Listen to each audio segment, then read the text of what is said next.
Welcome back to Militia Madness MTG, where we play Militia. Sometimes. Strixhaven came out recently, as of the recording of this video.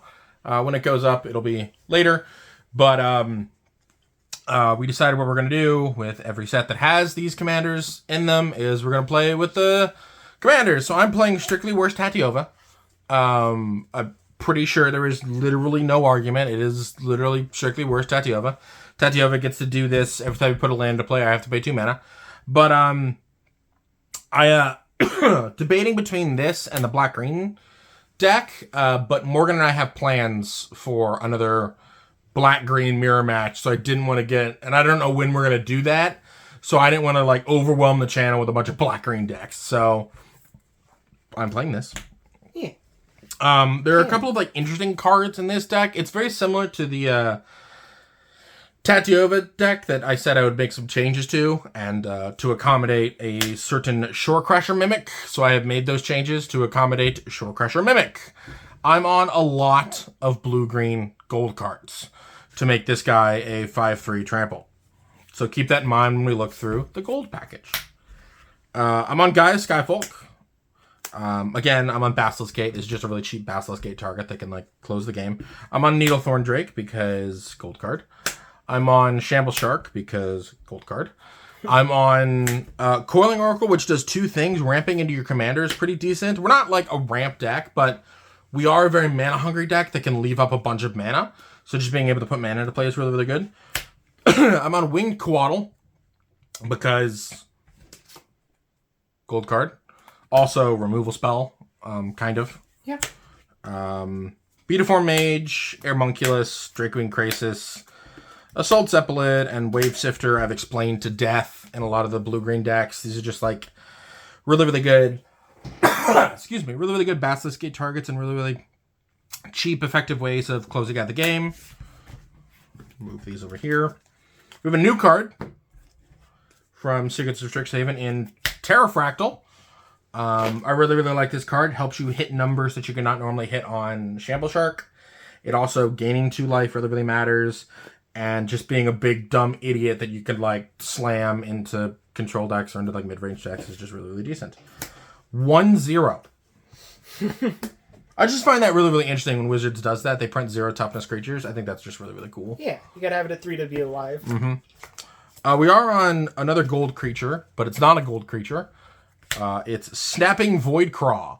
We're on Snapping Voidcraw and Gravity Negator. These are ways of manipulating and using colorless mana, and I really, really wanted to give them a try. I saw this and was like, yeah, we're doing that. So, because this was originally like a ramp shell, and then I cut the ramp payoffs to play it more tempo focused.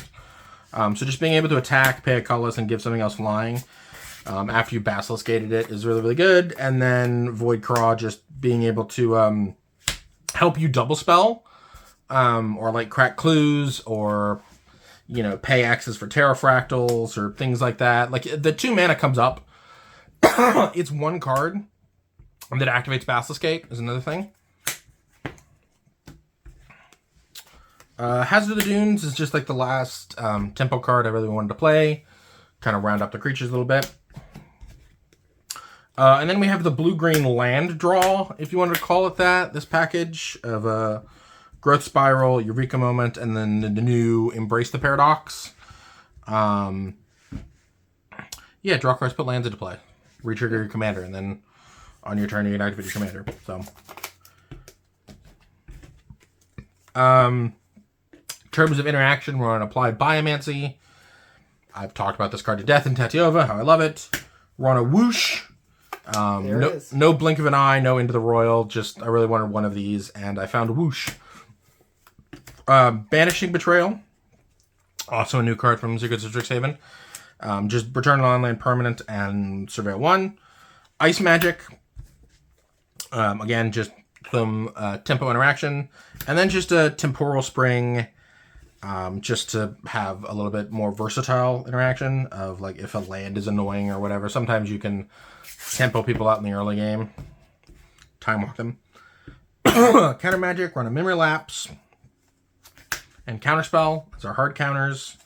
And then Phantom Interference, Lose Focus, Mana Leak, and Miscalculation to round out the counter magic. You could, in a more rampier version, play the X and a blue counter spells, but I didn't want to.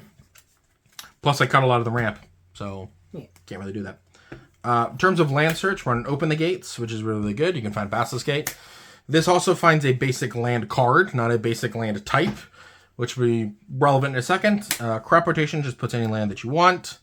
Dance of the Tumbleweeds is both a threat, especially with Gravity Indicator, and a way to put Colorless Mana into play. Gatekeeper Vine, another way to search up Basilisk Gate, or Colorless Mana, or Mana Fixing, or basic land. Into the North, this is the only one that can't put colorless lands into play, but I wanted to play it, so I'm playing it. Navigation Orb, really to just help power up Basilisk Gates and get access to colorless mana at the same time. Precious Wanderings also gets colorless mana, also is a life gain spell, also helps win certain races with that +1/+1 counter. Sagu Wildling, again, we're a tri-deck. Technically, this gets access to any of our 3 colors. And then our basic land cyclers. That's it for that. 4 and 4. Pretty standard. We're on a lot of gold cards, so our mana is actually weirdly pretty balanced. Alright, so this is a wastes. I'm on this because I have things that go and search for basics. So I really want just the one wastes to draw cards with Void Craw or to give something flying with Gravity Indicator. I have to talk to Death about the gates. Yeah, notably 2 of them do tap for colorless here. Yep, these do. Although the fact that this taps for colorless is not necessarily the most relevant, but the fact that this does is super, uber, duper relevant. We're on towns. We're on the Dual Town, and we're on the Radiant Fountain Town. Which is why I'm playing this over Radiant Fountain, just because this is searchable. Radiant Fountain is not. Moving on with my life. 2 deserts. Again, because the desert card can find a colorless source, or it can find a blue-green source. Yep. Also, it can find a surveil land.